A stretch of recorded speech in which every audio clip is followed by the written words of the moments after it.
जाकर के ही एकदम शरीर में रोमांच छा जाता है उस स्थान का दर्शन करने मात्र से। ऐसी ब्रजमंडल की भूमि है जहां नंगे पैरों का ना घूमे है महाराज, गैया चराई है। आज भी ऐसे ऐसे संत हैं जो महाराज एकदम छुपके रहते हैं। क्यों? क्योंकि कहीं उनकी साधना खंडित ना हो जाए। आज भी ऐसे ऐसे संत हैं जो दुनिया की नजर में आना नहीं चाहते, और जो दुनिया की नजर में आ जाए वो संत कहाँ है महाराज? संत वही है जो हमेशा छिप कर के रहता है, और उन्हीं को भगवान का दर्शन मिलता है महाराज। जिनको सिर्फ कृष्ण से प्रेम हो, दुनिया से प्रेम न हो, उन्हें किसी प्रतिष्ठा की जरूरत नहीं होती है, उन्हें तो केवल कृष्ण के पद की प्राप्ति होनी चाहिए बस। आज भी बहुत बड़े बड़े महाराज आज भी पृथ्वी पर लोट लगाते हैं ब्रजमंडल में जाके। कहीं कन्हैया के चरण का एक चरण रज भी मिल गई, उसी में अपना तो कल्याण है। क्योंकि जब कन्हैया का अवतार हुआ उस समय नंद भवन में भोले बाबा भी आए, ब्रह्मा जी भी आए, नारद जी भी आए, सनातन सनत कुमार भी आए। और जब मैया कहती है बाबा काहे को आए, तो बोलते हैं तेरे लाला के दर्शन कर बिताई आए। और फिर दर्शन करने के बाद में लोटपोट हो जाते हैं उसी नंद भवन में। मैया पूछती है बाबा ये कहाँ कर रहे हो? तो सब लोग कहते हैं, जो बड़े बड़े महाराज पद पे बैठे हैं वो लोग कहते हैं मैया यहाँ तेरा लाला खेलता होगा ना, उनकी चरण धूल भी यदि हमारे शीश पे आ जाए तो हमारा कल्याण ही कल्याण है। ऐसा ब्रजमंडल जिसकी महिमा अपरंपार है प्यारे। भक्ति कहती है महाराज मेरे ज्ञान वैराग्य को तरुण करने का कोई उपाय हो तो बताओ। तो उन्होंने गीता पाठ किया, वेद पाठ किया, कोई असर नहीं हुआ। आकाशवाणी हुई सत्कर्म करो। अब कौन सा सत्कर्म करें? क्योंकि यहाँ तो जो भी पूजा पाठ होता है सबको सत्कर्म ही कहा जाता है। बेचारे अज्ञानी जीवों को तो पता ही नहीं कि सत्कर्म कहते किसे हैं। सत्कर्म माने क्या है? हवन कर लो हो गया सत्कर्म, पूजा करने मंदिर में चले जाओ हो गया सत्कर्म। ये सब सत्कर्म नहीं है। सत्कर्म का सीधा सिद्धांत भागवत में दिया है। यही जानने के लिए नारद जी ने न जाने कितना प्रयास किया। अंत में तपस्या करने के लिए तैयार हो गए, पर सनातन सनत कुमार ने जब बद्रिकाश्रम में उनसे भेंट करी है, उनसे मिले हैं, तब उन्होंने बताया है कि सबसे बड़ा सत्कर्म तो भागवत है, उससे बड़ा तो कोई सत्कर्म है ही नहीं। भागवत में स्पष्ट लिखा है कि सत्कर्म सूचको नूनम ज्ञान यज्ञ स्मृति बुद्धि। यानी सत्कर्म माने क्या है? सत्कर्म माने है ज्ञान यज्ञ। और ज्ञान यज्ञ किसे कहते हैं? बोले श्रीमद् भागवतालापः। श्रीमद् भागवती ही है सबसे बड़ा ज्ञान यज्ञ। इससे बड़ा न तो कोई ज्ञान यज्ञ है और ना ही इससे बड़ा कोई सत्कर्म है। महाराज कहते हैं कि एक भागवत करा ली तो कम से कम 100 कन्याओं के विवाह के बराबर माना गया है। 100 कन्याओं का विवाह हो गया, ये समझ लीजिए भागवत। और जितने भी पितृ अधोगति को गए होंगे वह भी महाराज प्रसन्न होकर के और उस यजमान को आशीर्वाद दे करके वह अपने धाम अपने परम पद को प्राप्त कर लेते हैं। इतनी बड़ी महिमा भागवत की बताई गई है।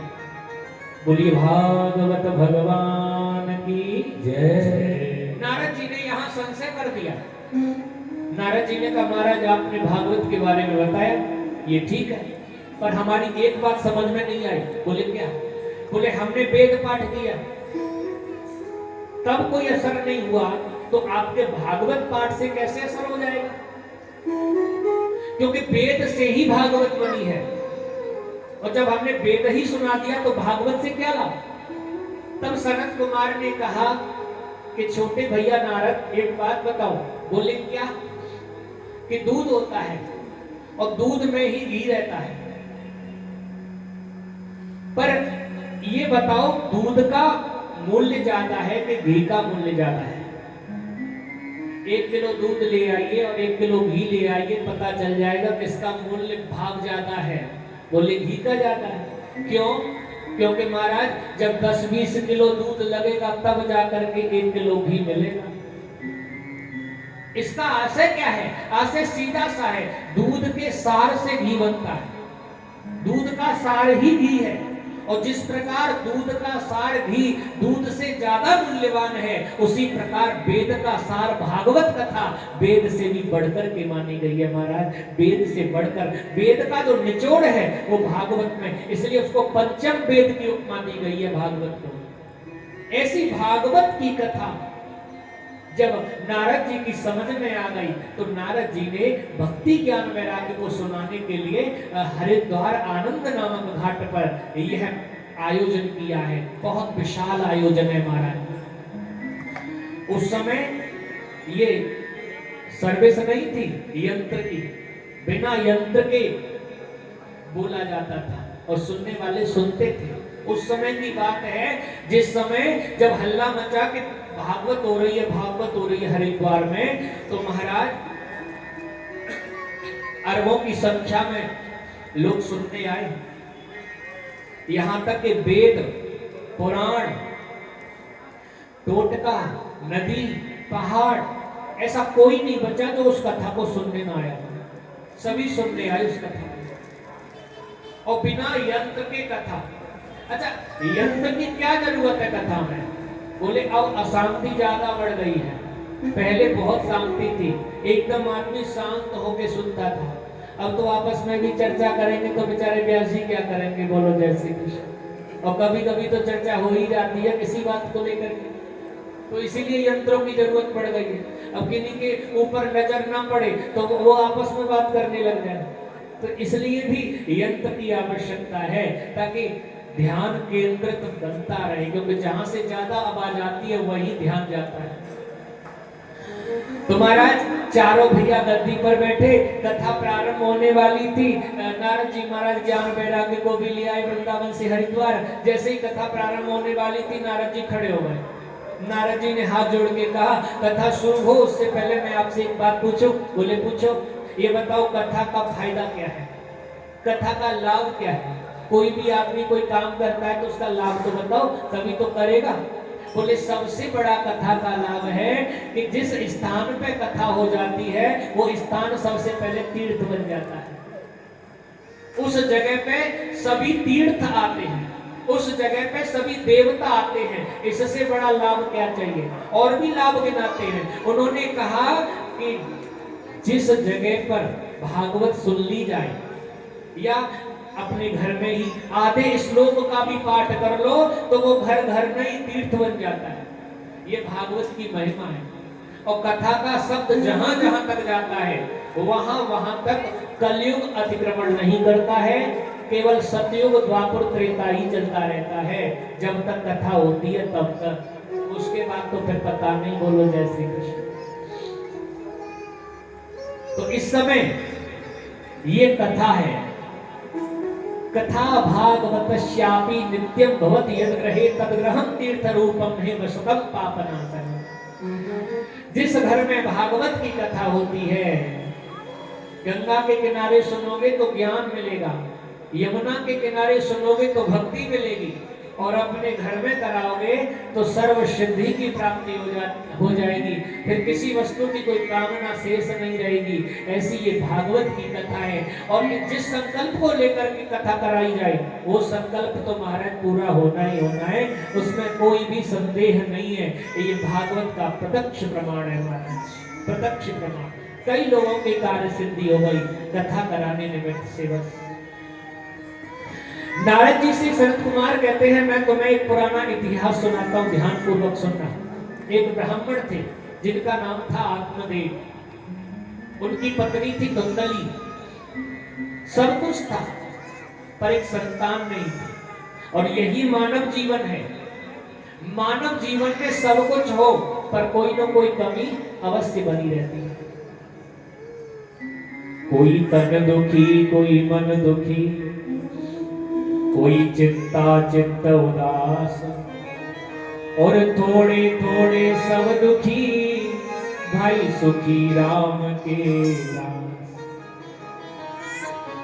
कोई तन से दुखी तो कोई मन से, अच्छा, तन से दुखी क्यों? बोले बीमार है इसलिए दुखी है।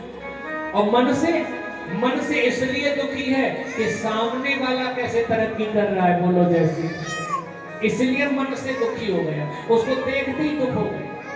एक कथावाचक अपनी कथा में कह रहे थे कि विदेश में यदि बिजली चली जाए तो कार्यालय में फोन करते हैं और इधर उधर फोन करते कैसे चली गई, और अपने भारत में चली जाए तो पड़ोसी की देखते इसकी गई के नहीं गई, इसकी गई के नहीं गई। अच्छा, इसकी चली जाए तो अपनी जाने का दुख नहीं है, फिर नहीं देखेंगे कि कैसे गई। पड़ोसी की गई तो कोई बात नहीं, अपनी चली। यदि उसकी नहीं गई तो अपनी का दुख नहीं, उसकी क्यों नहीं गई इस बात का सबसे ज्यादा दुख रहेगा।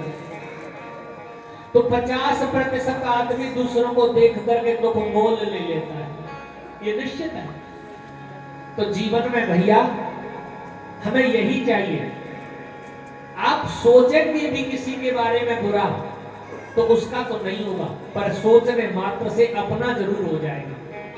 क्योंकि व्यक्ति को विचार बनाते हैं, हमारे विचार अच्छे हैं, व्यक्ति वैसा ही बनता चलता है।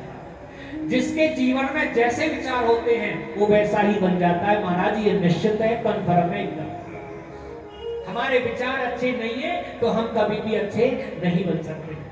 धन से हम धनवान अवश्य बनेंगे पर महान नहीं बन पाएंगे। महान कैसे बनेंगे? बोले विचारों से। हमारे विचार श्रेष्ठ होने चाहिए। इसलिए एक ही नारा है, भगवान सबका भला करे, किसी का बुरा न करे। किसी ने हमें गाली दी है तो एक ही शब्द निकालना, भगवान इसका भला करे, अपनी जुबान से। निश्चित है कभी बुरा नहीं हो सकता है हमारा। बुरा कब होता है? जब हम दूसरे के बारे में थोड़ा बुरा सोचने लग जाते हैं। केवल करना तो दूर है हमारा, केवल सोचने मात्र से बुरा हो जाता है। उसके जीवन में बाद में दुर्घटना आएगी, पहले अपने जीवन में आ जाए। तभी तो कहा है, भला किसी का कर न सको तुम, बुरा किसी का मत करना, उसको नहीं बन सकते हो तुम, कर मत रहना। भला किसी का कर न सको तो बुरा किसी का मत करना, उसको नहीं बन सकते हो तो कर मत रहना। हाँ, भला किसी का कर न सको तुम, बुरा किसी का मत करना, उसको नहीं बन सकते हो तुम, कर मत रहना। ओ भला किसी का कर न सको तो बुरा किसी का मत करना, उसको नहीं बन सकते हो तो कर मत रहना।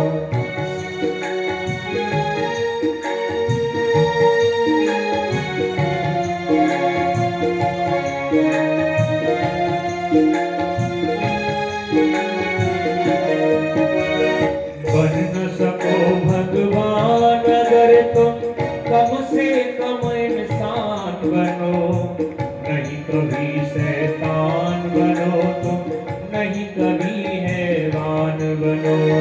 बन न सको भगवान अगर तुम, कम से कम इंसान बनो, नहीं कभी शैतान बनो तुम, नहीं कभी हैवान बनो।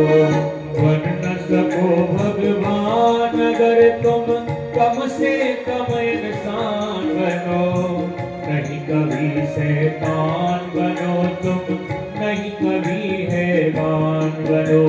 सदाचार अपना न सको तो पापों में पग ना धरना, उसको नहीं बन सकते हो तो कांटे बन कर मत रहना। भला किसी का कर न सको तो बुरा किसी का मत करना, उसको नहीं बन सकते हो तो कांटे बन कर मत रहना। हाँ, भला किसी का कर न सको तुम, बुरा किसी का मत करना, उसको नहीं बन सकते हो तो कांटे बन कर मत रहना। भला किसी का कर न सको तो का मत करना, उसको नहीं बन सकते हो तो काटे बन कर मत रहना।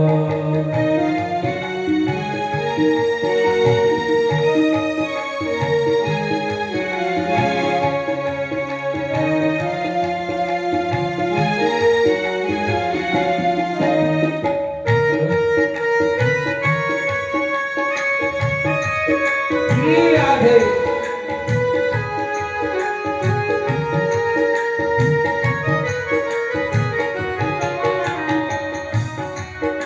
वो घर न किसी का बसा सको तो झोपड़ियाँ न जला देना, मरहम पट्टी कर न सको तो खार नमक पर न लगाना। घर किसी का बसा सको तो झोपड़ियाँ न जला देना, मरहम पट्टी कर न सको तो खार नमक न लगा देना। दीपक बन कर जल न सको तो अंधियारा न फैला देना, उसको नहीं बन सकते हो तो कांटे बन कर मत रहना। भला किसी का कर न सको तो बुरा किसी का मत करना, उसको नहीं बन सकते हो तो कांटे बन कर मत रहना। भला किसी का कर न सको तो बुरा किसी का मत करना, उसको नहीं बन सकते हो तो कांटे बन कर मत रहना। महाराज, कोई तन दुखी, कोई मन दुखी, कोई चिंता चित्त उदास, थोड़े थोड़े सब दुखी, भाई सुखी राम के दास। महाराज, दुख सबको है, चाहे कोई कितना भी हंसता हो, दुख उसको भी। कोई सुखी नहीं। मृत्यु लोक में जो आया, आप कितना भी देख लीजिएगा, आप कहेंगे नहीं महाराज ये गलत है, उसके पास तो बहुत धन है, वो तो बहुत सुखी है। यदि ऐसी बात है ना, तो 24 घंटे उसकी संगत कर लेना, पता लग जाएगा सबसे दुखी आदमी तो यही है, सबसे बड़ा दुखी आदमी यही है। आप अपने जीवन में जिसको सुखी मानते हो, ये धारणा गलत है, क्योंकि सुखी कोई नहीं। किसी न किसी बात की प्रॉब्लम सबको है महाराज। सुखी कौन है? बोले राम के दास, जिन्होंने अपना पूरा जीवन समर्पित कर दिया हो। कौन सा? तेरे हवाले मेरी गाड़ी, तू जाने तेरा काम जाने। तेरे हवाले मेरी गाड़ी, तू जाने तेरा काम जाने। तेरे हवाले मेरी गाड़ी, तू जाने तेरा काम जाने। तू जाने तेरा काम जाने, तू जाने तेरा काम जाने। तू जाने तेरा काम जाने, तू जाने तेरा काम जाने। तेरे हवाले मेरी गाड़ी, तू जाने तेरा काम जाने। ओ तेरे हवाले मेरी गाड़ी, तू जाने तेरा काम जाने।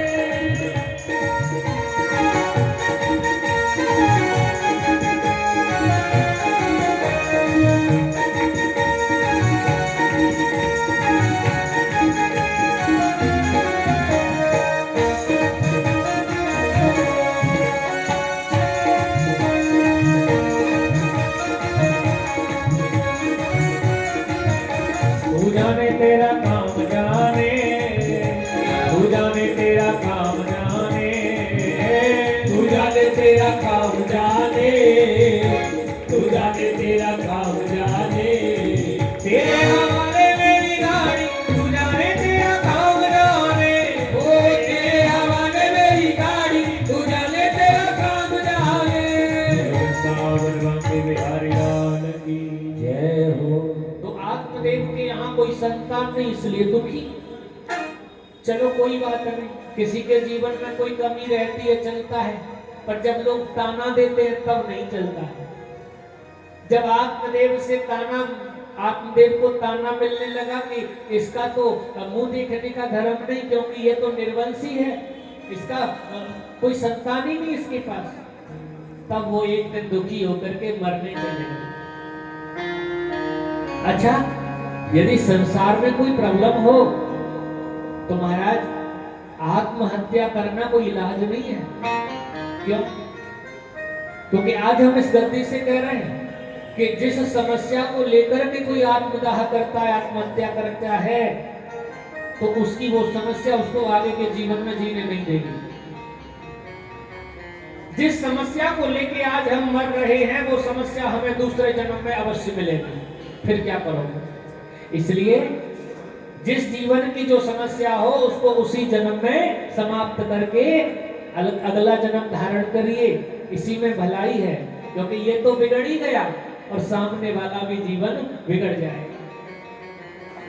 आत्मदेव जब आत्महत्या करने का विचार कर रहे थे तो एक संत जी जा रहे थे। संत जी ने देखा ब्राह्मण दुखी क्यों हो? बोले मेरे कोई संतान नहीं है इसलिए दुखी। तो क्यों चिंता करता है? संतान नहीं तो क्या? अरे जिनके पास संतान है और यदि संतान योग्य नहीं है तो वो भी दुखी है, सुयोग्य है वो भी दुखी है। क्यों? बोले भाई जो हमारी संतान हमारे कहने में रहेगी वो क्यों दुखी है? वो इसलिए दुखी है क्योंकि हमारा बेटा हमारे पास रहता ही नहीं, नौकरी के चक्कर में बाहर जाता है। बोलो जैसे हमने तो महाराज जैसे ऐसे अभी आनंद विहार में कथा, एक डॉक्टर साहब के यहाँ भोजन हुआ था महाराज, वहां गए। उनके बच्चे अमेरिका में सेटल हो गए और वो बेचारे दोनों पति पत्नी फ्लैट में रहते हैं। जब ऐसा विचार होता है तो महाराज लगता है कि परिवार साथ में रहने से है, अलग रहने से कोई परिवार नहीं होता है। धन के कारण, धन के अभाव के कारण या धन की लालसा के कारण हम बिखर जाते हैं महाराज, पर उसमें शांति नहीं। शांति तो सम्मिलित रहने में मिलती है मेरे प्यारे, सम्मिलित रहने में मिलती है। आत्मदेव की समस्या दूसरी है महाराज, उनके कोई संतान नहीं, पर जिनके संतान है क्या वो सुखी है? उन पर भी कोई ना कोई परेशानी है। उग्रसेन के कंस हुए थे, क्या उन्हें शांति थी पुत्र से? नहीं थी। राजा सगर के यहाँ तो 60,000 पुत्र हुए थे जो कपिल भगवान ने भस्म कर दिए, जिसके कारण गंगा मैया आई। क्या उन्हें पुत्र से सुख मिला? नहीं मिला। सच्चा भक्त वही होता है जो घटना हो या दुर्घटना हो या हमारे जीवन में कोई सफलता हो, वो बस प्रभु की इच्छा में अपनी इच्छा को जोड़ देता है, वही सबसे बड़ा भक्त होता है मेरे प्यारे। आत्मदेव बोले महाराज विवेक से मेरा कुछ होने वाला नहीं है, मुझे पुत्र चाहिए। तो सन्यासी ने एक फल दे के कहा पत्नी को खिला देना। आत्मदेव ने पत्नी को फल दे के कहा तुम खाओगी तो पुत्र होगा। अब पत्नी उस फल को लेकर के विचार करने लगी पुत्र होगा। तो कहते हैं पुत्र होने में बड़ा दुख झेलना पड़ता है। प्रसव की जो पीड़ा है वो महाराज असहनीय है। मैं ये फल खाऊंगी, मेरे उदर में पुत्र आएगा, मेरे उदर में संतान आएगी और मैं खटिया पे पड़ी रहूंगी। मान लीजिए किन्हीं संकटों के द्वारा मेरे घर पे संतान हो गई तो मेरे पति अपनी बहनों को बुलाएंगे, यानी मेरी ननद आएंगी और मैं खटिया पे पड़ी रहूंगी और मेरी ननद आके सारा सामान अपनी ससुराल ले जाएंगी। बोलो जैसे। इसलिए फल तो खाना ही नहीं है, फल नहीं खाना। एवं कुतर्क योगे तत्फलम नैव वक्षितम् एकदा भगनी तस्यास्तद्गृहं स्वेच्छया गता। एक बार उसकी बहन आ गई। बहन ने कहा क्यों नहीं है? धुंधली कहती है मैं इस फल को खाऊंगी तो मेरे पुत्र होगा और मैं नहीं चाहती हूँ, पुत्र तो चाहती हूँ पर पुत्र होने का जो दुख है वो नहीं चाहती। बिना कष्ट के जो सुख मिलता है ना वो अंत में दुखी कर देता है। सती को शिव मिले पति रूप में बिना तपस्या के, इसलिए बहुत जल्दी शरीर त्यागना पड़ा। जो वस्तु हमें बड़ी कठिनता, बड़ी परिश्रम से मिलती है, तभी तो पता चलता है उसका मूल्य। और हमें कोई हीरा रास्ते में पड़ा मिल जाए तो क्या मूल्य समझेंगे, कांच के मोल उसे फेंक दिया जाएगा। पर जब अपनी मेहनत की कमाई से उसको खरीदा जाएगा तब पता चलेगा कि हीरे की कीमत कितनी है। हर वस्तु का वही हिसाब होता है महाराज। जो चीज कठिनता से मिलती है सम्मान उसी को दिया जाता है, और जो सरलता से मिल जाए, हालांकि सरलता से कोई चीज नहीं मिलती है। यदि कोई चीज सरलता से मिली है तो उसमें भी अपना कोई ना कोई पुण्य होगा, तब जाके हमें मिली है। पर उन पुण्यों के विषय में हम समझ नहीं पाते हैं। हमारे प्रारब्ध की कोई मेहनत है इसलिए हमें वो हासिल हुई है। सती ने बिना तपस्या के शिव को पति रूप में प्राप्त किया, इसलिए उनको समझ नहीं पाई। और जब वही पार्वती बनकर के उन्होंने 3000 वर्ष तक तपस्या करी, तब शिव समझ में आए कि ये शिव क्या है। 3000 वर्ष तक। धुंधली कहती है मुझे पुत्र की इच्छा है पर बिना कष्ट के। तो बहन बोली चिंता क्यों करती है, मेरे संतान बहुत है, तेरे पास धन बहुत है, तू मुझे धन दे देना, मैं तुझे अपना पुत्र दे दूंगी। मेरे 6 महीने का गर्भ है और कुछ महीने के उपरांत जब संतान होगी तो मैं तुझे लाके दे दूंगी। ठीक। नाटक चलता रहा, आत्मदेव नहीं समझ पाए और जो फल लिया था वो गाय को खिला दिया। उसके भी कोई संतान नहीं थी। प्रैक्टिकल भी हो जाएगा कि संत का दिया फल लाभ देता है कि नहीं। समय आ गया, समय अनुसार पुत्र हुआ बहन के, और वो जैसे तैसे छुपा करके दे गए। शोरगुल हो गया महाराज, धुंधली के आत्मदेव के यहाँ पुत्र हुआ है, पुत्र हुआ है। सभी लोग बधाई देने आ गए। और देने क्यों आए महाराज, जो पहले बुराई कर रहे थे वही भलाई करने लगे। क्योंकि जब समय खराब आता है तो अच्छे अच्छे भी नाता तोड़ देते हैं महाराज, और जब समय अच्छा आता है तो बुरे बुरे भी अच्छे हो जाते हैं हमारे लिए। यही तो दुनिया है महाराज, यही संसार है, और इसी संसार में हमको जीना है। 2 तरह की दुनिया है महाराज। जब अच्छा होता है तो सब अच्छे मिलते हैं, और जब बुरा होता है तो सब बुरे हो जाते हैं हमारे। आज आत्मदेव को बड़े सम्मान से पूजा करने लगे वही गांव वाले जो पहले मुंह नहीं देखना चाहते थे उनका। 3 महीने के बाद जो फल गाय को खिलाया था उसके भी बालक हो गया। कान गौआ का, शरीर मानव का, नाम रखा गोकर्ण। बोलो गोकर्ण जी महाराज की जय। त्रिमासे निर्गते चाथ साधेनो सुसवेर्भकम् सर्वांग सुंदरम दिव्यम निर्मलम कनकप्रभम। बड़ा सुंदर बालक था। नाम उसका तो आकार के आधार पर गोकर्ण रख दिया। बोलो गोकर्ण जी महाराज की जय। और उसका नाम धुंधली ने रखा।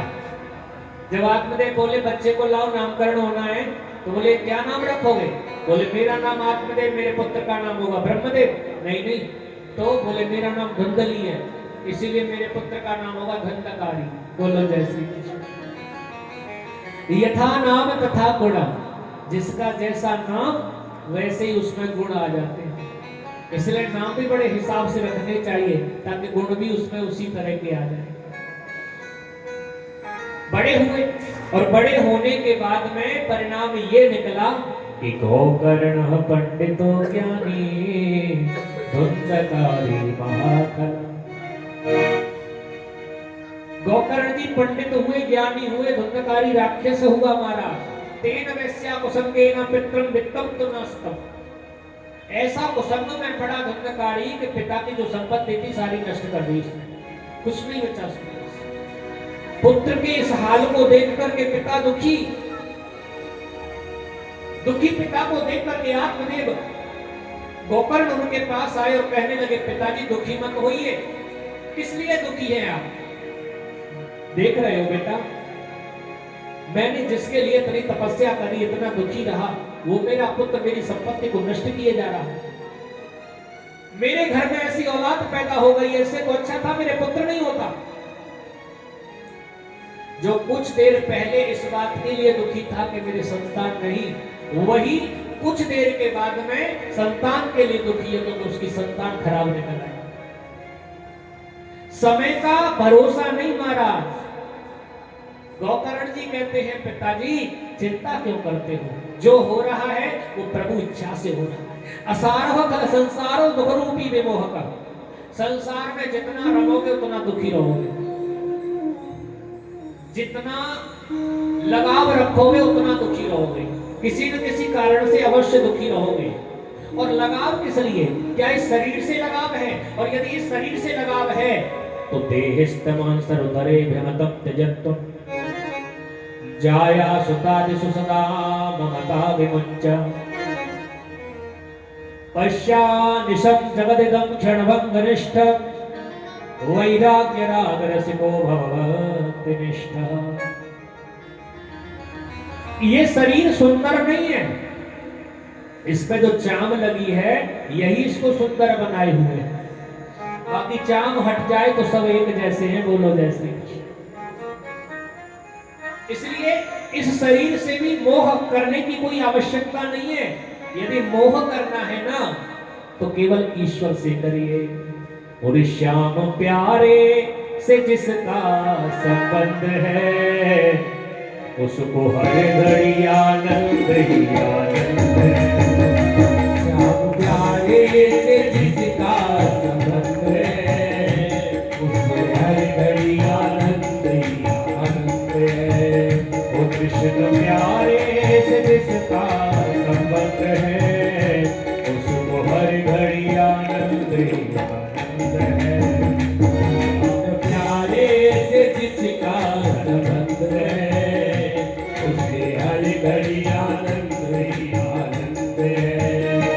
झूठी ममता से करके किनारा लेके सच्चे प्रभु का सहारा। झूठी ममता से करके किनारा लेके सच्चे प्रभु का सहारा। वास्तविक प्रेम नहीं है हमारा, हम एक दूसरे से इसलिए जुड़े हैं क्योंकि हमारा एक दूसरे के प्रति कुछ न कुछ स्वार्थ है। और जिस दिन स्वार्थ खत्म हुआ उस दिन संबंध खत्म हो जाएंगे। इसलिए सच्चा क्या है, ये तो ममता झूठी है प्यारे।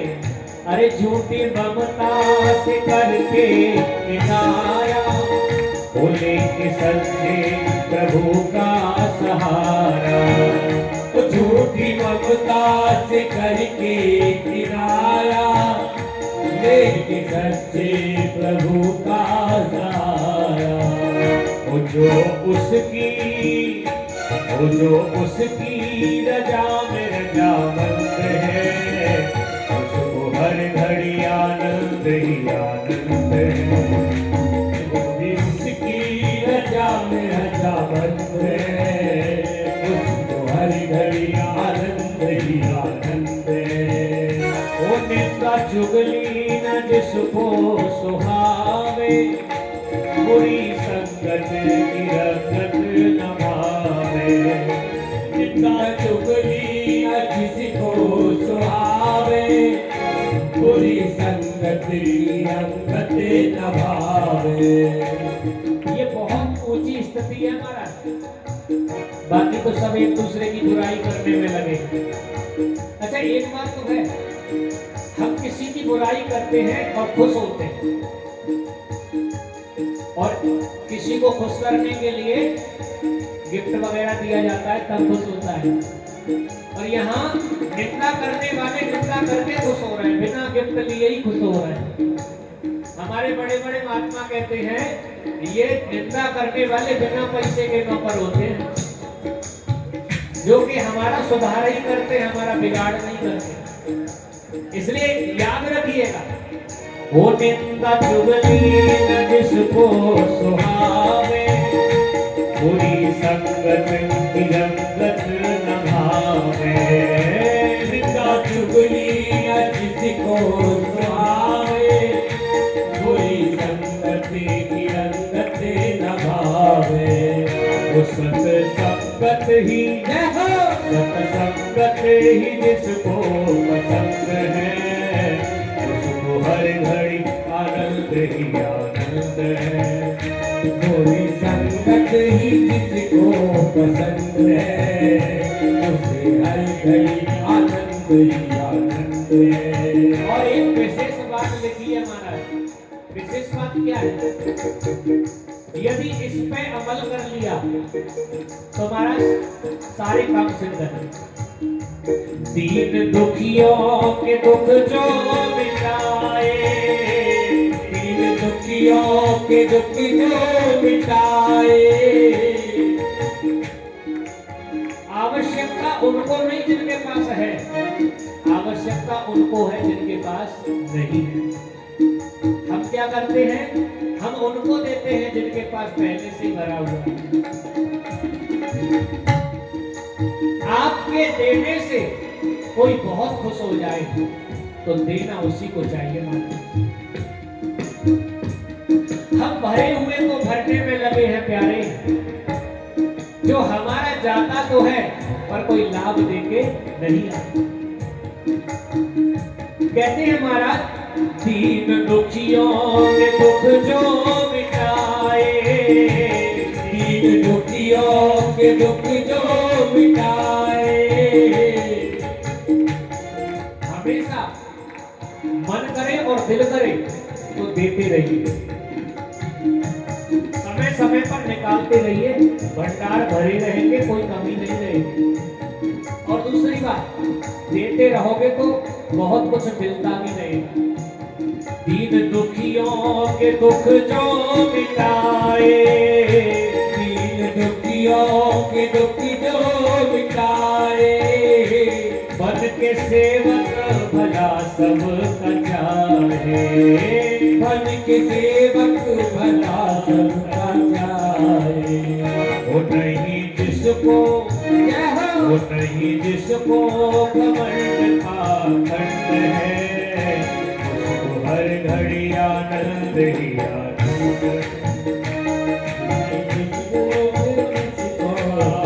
है, उसको हर घड़ी आनंद ही आनंद है।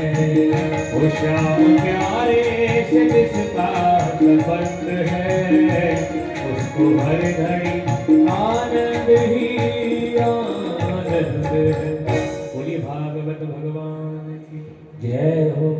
गोकर्ण जी ने आत्मज्ञान दिया, आत्मदेव मुक्ति को प्राप्त हुए।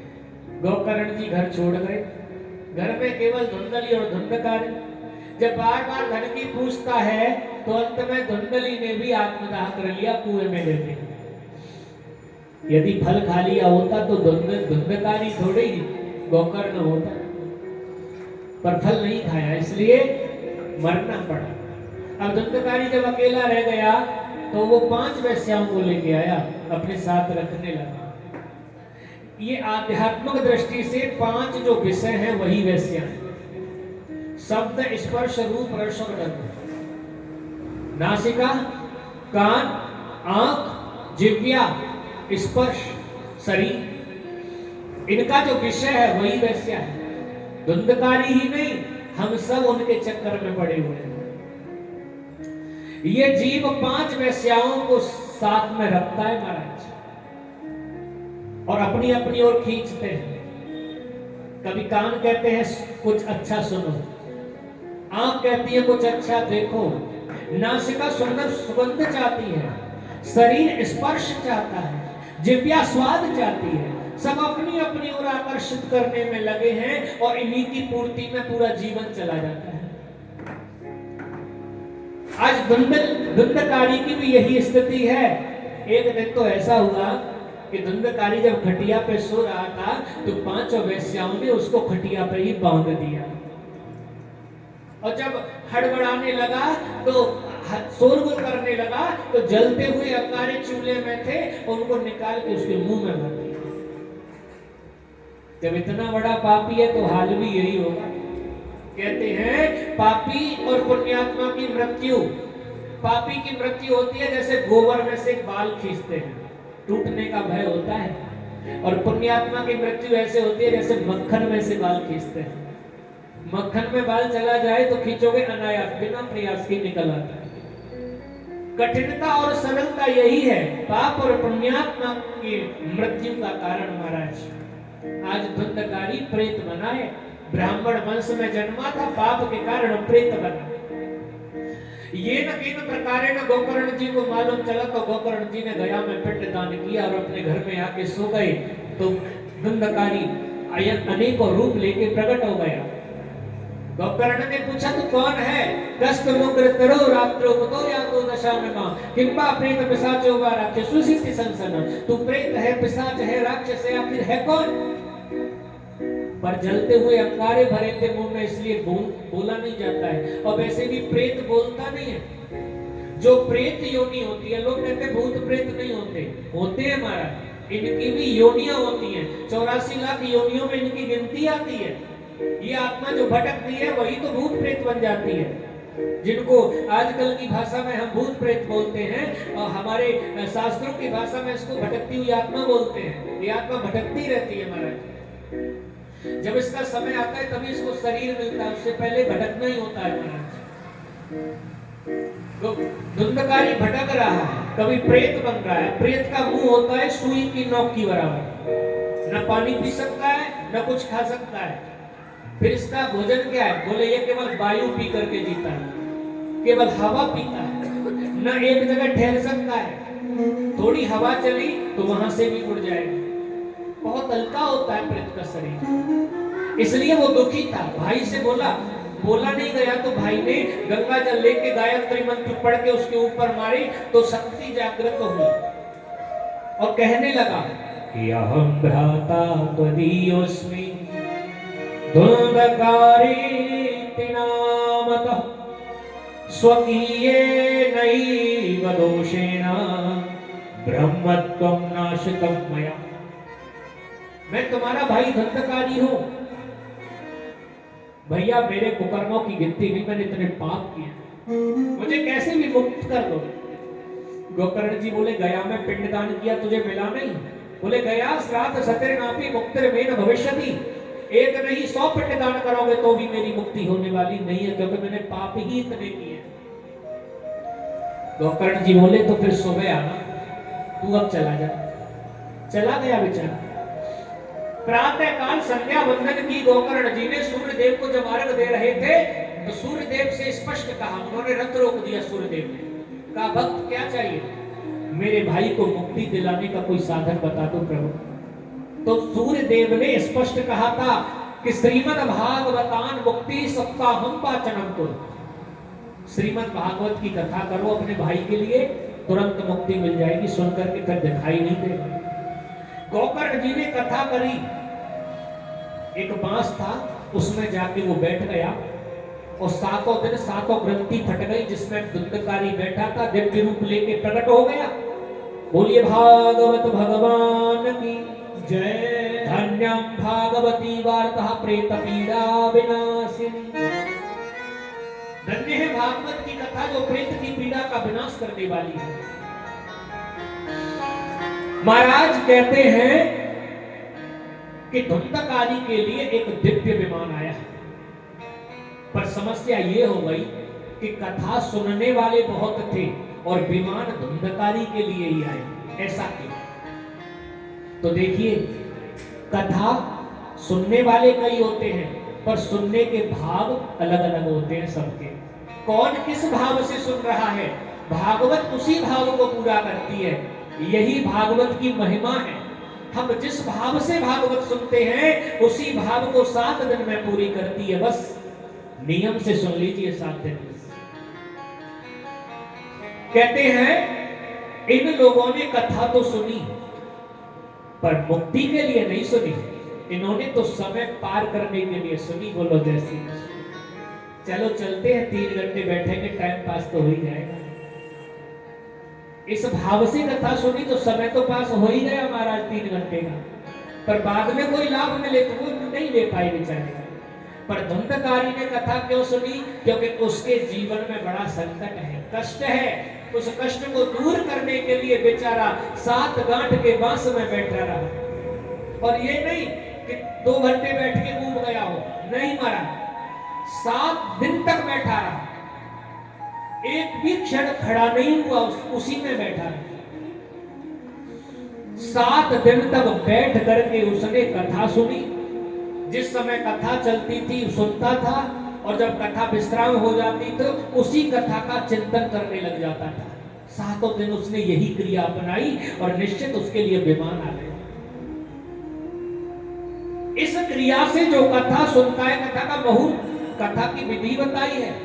देवज्ञं तु समाहूय मुहूर्त प्रत्यय यत्नतः विवाहे यादृशं वित्तं तादृशं परिकल्पय। विरक्तो वैष्णवो विप्रो वेद शास्त्र विशोधकृत दृष्टांत कुशलो धीरो वक्ता कार्योति निष्ठा। सबसे पहले मुहूर्त का चयन कथा कराने के लिए, उसके बाद मुहूर्त का चयन हो जाए तो जो कथा सुनने आए उनके लिए उत्तम व्यवस्था की जाए, उत्तम वक्ता का चयन किया जाए, और फिर पोथी को पूजन करके पधरा करके शांति के साथ नियम पूर्वक कथा सुनी जाए। अच्छा, कथा सुनने के लिए आहार की आवश्यकता है, तो भागवत में तो लिखा है कि कुछ न खाओ न पियो, 7 दिन तक ऐसी कथा सुनो। तो अब ये तो चल रहा है कलयुग, अब बिना खान पान के तो कोई व्रत होता भी नहीं है। तो आजकल तो खान पान ही इतने हैं कि व्रत कम लगता है, जिब्या का स्वाद ज्यादा लगता है। आइटम भी कई आ जाते हैं, और नहीं आते हैं तो यूट्यूब पे देख के भी कई आ जाते हैं। बोलो जैसे तरह तरह के पदार्थ बन जाते हैं महाराज, किसके लिए? जिब्या के स्वाद के लिए। पर हमें जिब्या का स्वाद नहीं करना है, हमें व्रत करना है। ये व्रत कुछ अलग प्रकार का है। इस व्रत के लिए इतना कहा है कि हम यदि फलाहार न कर सके तो हम कम भोजन करें, ताकि आलस्य ना आए। केवल आलस्य के लिए हमें व्रत करना है। कोई कहने लगा कि एक समय फलाहार कर लो, फिर भी ना चले तो 2 समय फलाहार कर लो, फिर भी ना चले तो एक समय फलाहार कर लो, एक समय भोजन कर लो, और फिर भी ना चले तो दिन में 5 बार भोजन करो, तब तो चलेगा? तब भी नहीं चलेगा।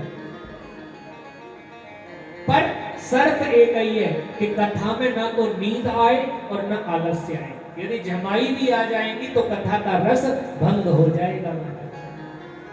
ऐसी कथा वर्णम पंच विप्राण, भागवत में 5 ब्राह्मणों का यजन बताया गया है। 5 ब्राह्मण तो कम से कम होने चाहिए महाराज। वर्णम पंच विप्राणम,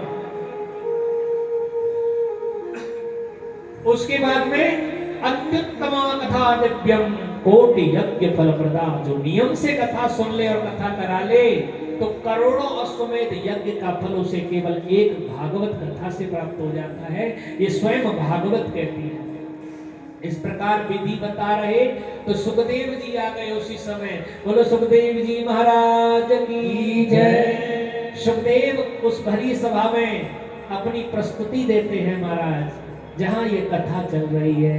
निगम कल्प तरुर्गलितम फलम सुखमुखाद व्रतद्रव्य संयुत पिबत भागवतम रसमालयम मुहुरहो रसिका भुविभावुका।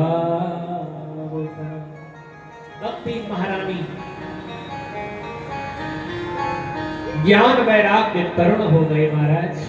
भक्ति मैं कहां जाऊं, भक्तों के हृदय में निवास करो, और कहां जाना है। और जैसे ही भक्ति भक्तों के हृदय में गई वैसे ही महाराज सभी झूमने लगे, नाचने लगे, गाने लगे महाराज। आनंद का वातावरण बन गया वो उस कथा पांडाल में महाराज। क्योंकि जब कीर्तन होता है तो स्वयं परमात्मा प्रकट होकर के उस कीर्तन को देखते हैं। जय राधे राधे गोविंद गोविंद राधे, जय राधे राधे गोविंद गोविंद राधे, ओ गोविंद राधे गोपाल राधे, गोविंद राधे गोपाल राधे, जय राधे राधे गोविंद गोविंद राधे, जय राधे राधे गोविंद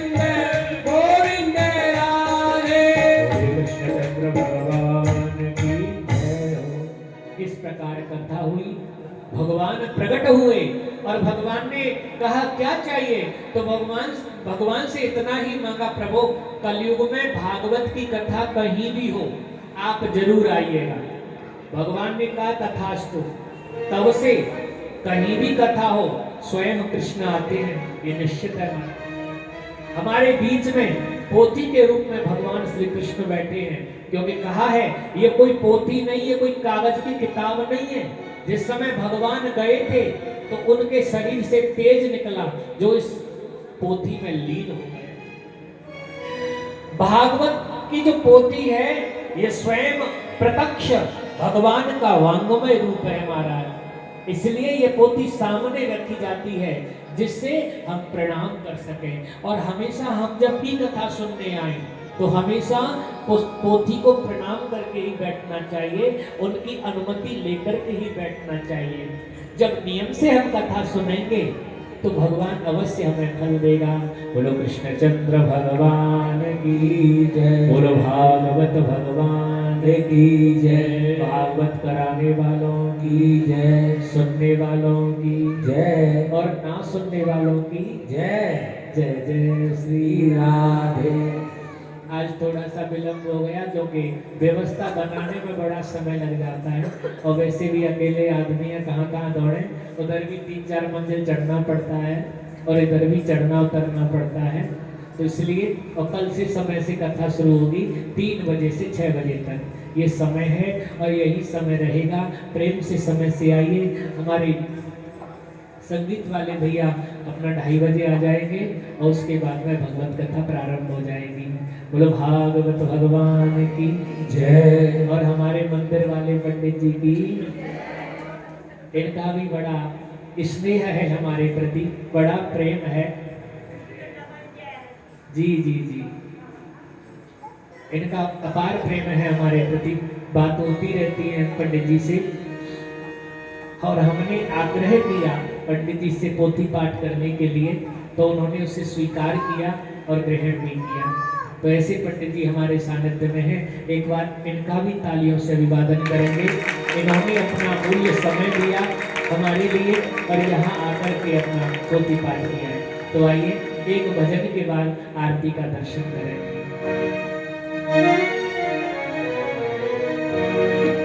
वृंदावन बिहारी लाल की जय हो।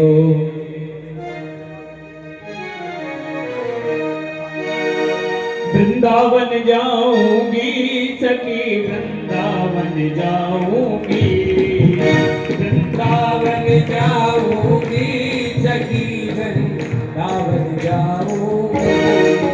तेरे उठे तेरे उठे तेरे उठे तेरे की पीर सखी, वृंदावन जाऊंगी। तेरे उठे तेरे की पीर सखी,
मेरे नैनन बरसे तीर सखी, वृंदावन जाऊंगी।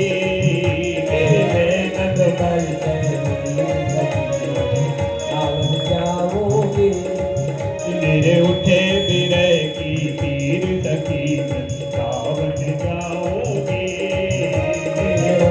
जय हो। सावन जाओगे।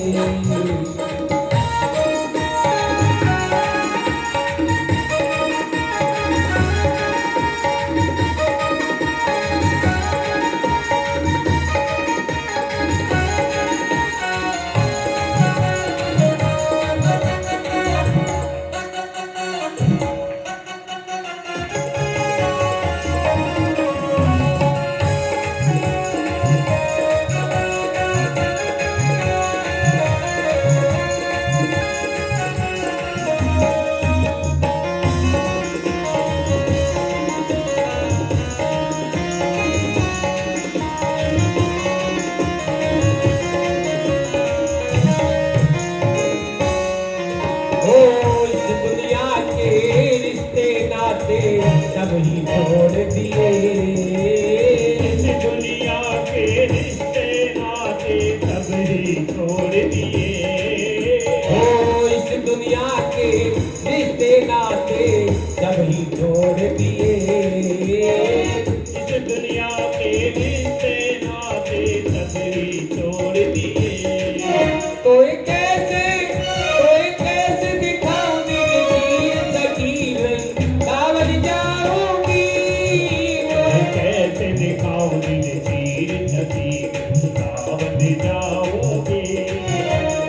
उठे है की सावन जा।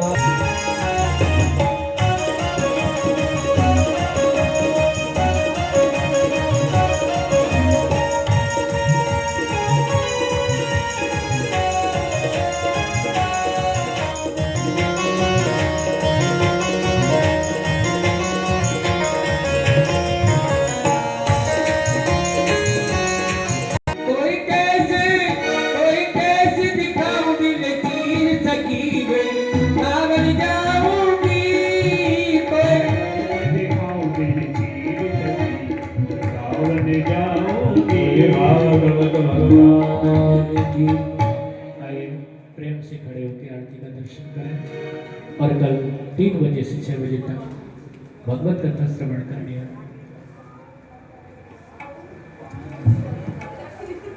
ओम दीपो ज्योतिर् ब्रह्म दीपो ज्योतिर्जनार्दन दीपो हर्तमेकाभं संध्यां दीपो नमोस्तुते। सोम करोति कल्याणम् आरोग्यं सुखसम्पदं शत्रुबुद्धिविनाशं च दीपो ज्योतिर्नमोस्तुते। हरिः ओम चन्द्रमा सूर्यादि चक्षुः सूर्यो जायते स्वद्वायश्च प्राणश्च मुखादि। ओम जय जगदीश हरे स्वामी जय जगदीश हरे। भक्त जनों के संकट भाग्य जनों के संकट जग में दूर करे। ओम जय जगदीश हरे। जो जावे फल पावे, दुख बिन से मन का। स्वामी दुख बिन से मन का।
स्वामी तुम ठाकुर मेरे, अपने हाथ उठाओ, अपने हाथ लगाओ, द्वार पड़ा तेरे, ओम जय जगदीश हरे।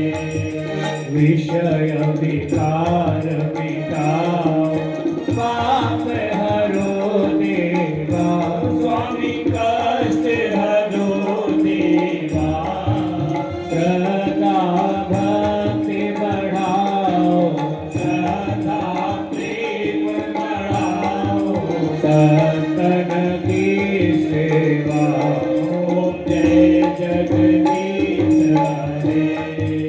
तन मन धन और जीवन सब कुछ है तेरा, स्वामी सब कुछ है तेरा, तेरा तुझको अर्पण, तेरा तुझको अर्पण, प्यारा ये मेरा, ओम जय जगदीश हरे।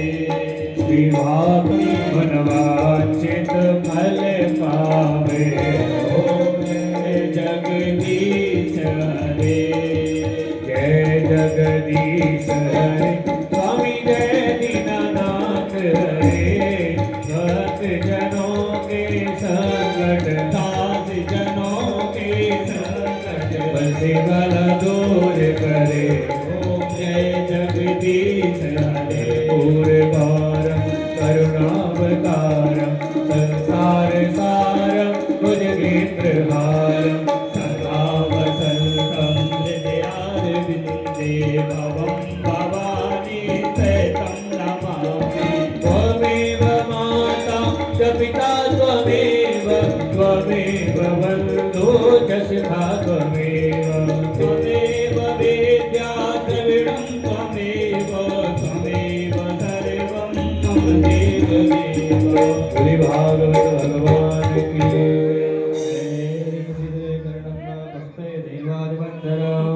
हरि ओम। जगदेव जगन्मय जन्तदेवास्तानि धर्माणि प्रथमान्यासन्नाथेहनागं महिमान सचन्द्रचन्द्रपूर्वे साध्याः सन्ति महि तन्नो दन्तिः प्रचोदयात्। हरिः ओम गणाम्बिकायै च विद्महे गर्भसिद्ध्यै च धीमहि तन्नो गौरी प्रचोदयात्। हरिः ओम नारायणाय विद्महे वासुदेवाय धीमहि तन्नो विष्णुः प्रचोदयात्। हरिः ओम महालक्ष्म्यै च विद्महे विष्णुपत्न्यै च धीमहि तन्नो लक्ष्मी प्रचोदयात्। हरिः ओम अञ्जनीनन्दनाय विद्महे वायुपुत्राय धीमहि तन्नो सिंहन्मद प्रचोदयात्। सेवन्ति कामकुलचम्पकपाटलाब्जे उन्नगजादिकरविररसालपुष्पै बिल्वप्रवालतुलसीदलमञ्जरीः त्वं पूजयामि जगदीश्वर मे प्रसीद। त्वं पूजयामि जगदीश्वरि मे प्रसीद। नानासुगन्धिपुष्पाणि यथा कालोद्भवानि च पुष्पाञ्जलिं मया दत्तो गृहाणां परमेश्वर। पुराणपुरुषोत्तमाय नमः। मन्त्रपुष्पाञ्जलिं समर्पयामि। श्रीहरये नमः, श्रीहरये नमः, श्रीहरये नमः। बोलो भागवत भगवान की जय हो। बोलो सुखदेव जी महाराज की जय हो। बोलो व्यास जी महाराज की जय हो। नमः पार्वती पतये हर हर महादेव।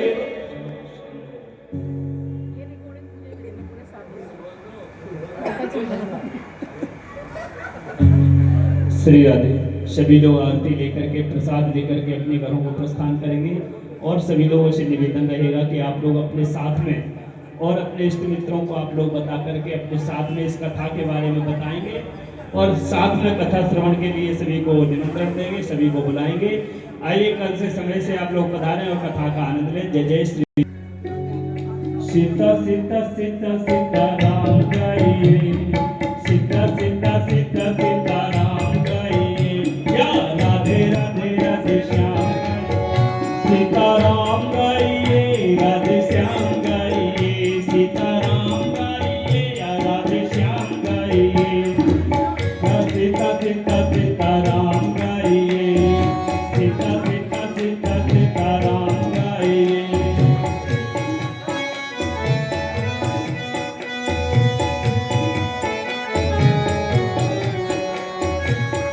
अंतर मन से सुमिरन कर ले प्रेमामृत से जीवन भर ले अंतर मन से सुमिरन कर ले प्रेमामृत से जीवन भर ले अंतर मन से सुमिरन प्रेमामृत से जीवन भर ले धीरे धीरे धीरे धीरे धीरे धीरे राम जी का साथ पाइए सीता सीता सीता सीताराम गाइए सीताराम गाइए या राधे श्याम गाइए सीताराम राधे श्याम सीताराम गाइए सीताराम राधे श्याम सीताराम गाइए सीता सीता सीता सीताराम गाइए राधे राधे राधे राधे श्याम गाइए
हैं?